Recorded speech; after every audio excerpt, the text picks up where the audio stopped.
Shalom. Thank you for the warm welcome. It's an honor to be here today with these distinguished guests. The relationship between Israel and the United States is critical to our respective national security and to global security.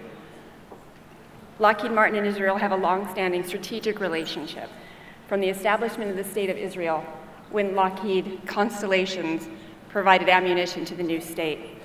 It's even stronger today and will continue to endure for decades to come. Important forests such as INSS provide critical engagement opportunities in a world where disaggregated threats require cooperation for deterrence and defense of our nation for mutual peace and security. Talk to the microphone, please. Thank you. As General Norkin said when he took over command of the Israeli Air Force in 2017, quote, over the next few years, the IAF will integrate advanced technology, expand its jointness, and continue strengthening its relations with other air forces. And he's done just that. To realize this vision, we must continue to evolve our thinking and our collaboration from start to finish in our industry, in our military services, in our governments, and in our thought leadership. One critical way we can continue to stay ahead of threats is with cooperation and innovation on fifth-generation systems. This is not only technologically, but also in our training and in our operations. The complexity of our deterrence and defense requires fifth-generation capabilities to outpace the threats, from rockets or missiles in quantity to cruise missiles, from drones, as we've previously discussed, to precision, to cyber protection. In the case of AIRPOWER, historically, aircraft were designed to perform singular roles. They were easy to segment into operational categories. We operated in independent domains: land, sea, air, space, and more recently, cyber. But in light of the security needs and agile threats we're currently seeing, that traditional approach has shifted. Lines have already begun to blur between platforms and missions, and that will only continue to be true. Today, and for the foreseeable future, there is an imperative for protected, interoperable, networked, synchronized, multi-domain operating systems. Every nation and region has its own unique needs and its own unique challenges. You know all too well in this difficult region. Where fifth-generation aircraft are required to ensure that Israel is able to maintain its qualitative military edge. However, the fundamental need for everyone is still the same: to provide deterrence and defend against current and future threats while staying resilient and agile. One of the strongest deterrents is through air power superiority. That is the ultimate competitive advantage.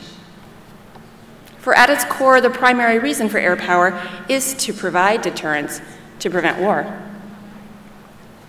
The old way of building and using individual aircraft for individual missions is no longer relevant. To win in the current and future environment, we must collaborate continuously across all domains.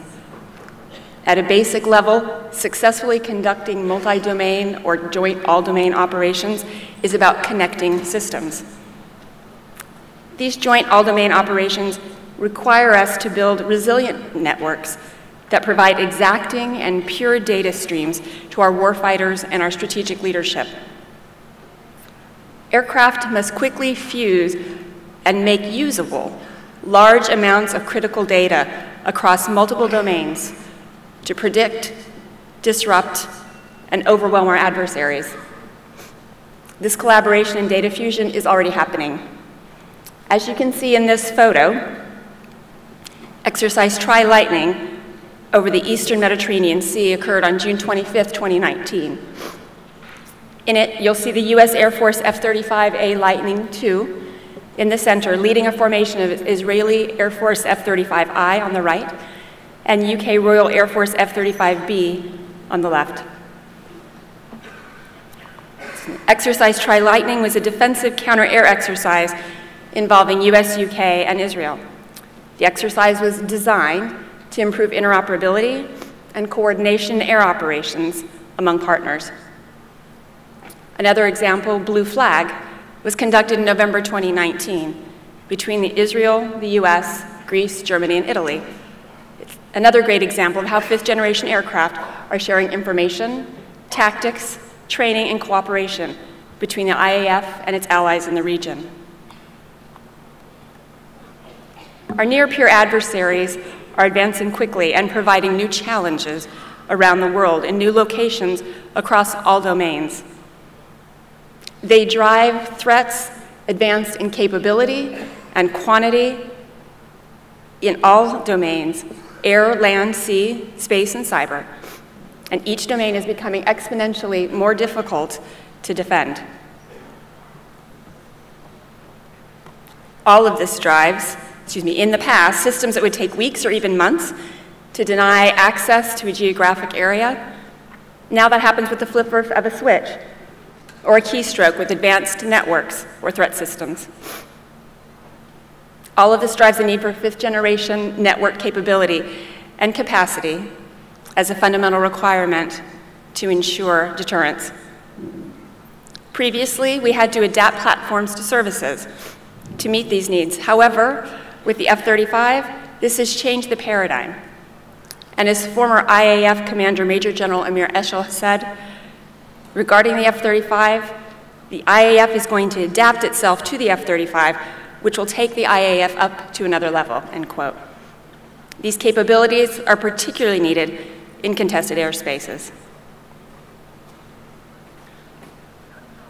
First, let's talk about the environment for near-term, or a bit more about the environment for near-term future aerospace operations. In the past 30 years, Allied operations were mostly operating in permissive environments. In the last several years, operations in various regions that are not considered peer or near peer, have shown that the day of the low threat or safe and permissive environment may be over. You understand this well here. Introduction of just one advanced threat system made the threat environment in this tough neighborhood extremely ever more complex just overnight. Creative integration of weapons and sensors in previously permissive environments became significant threats to survivability and effectiveness. In these types of environments, advanced survivable features are the baseline from which the fifth-generation AIRPOWER technology has been developed. Let's start by talking a little bit about net-centric operations. To share a little bit more about net-centric operations, excuse me about the slides.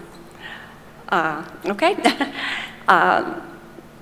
share a little bit more about net-centric operations as a component of the fifth generation, our team thinks about it in terms of the 3 R's: resiliency, redundancy, and rapid information sharing.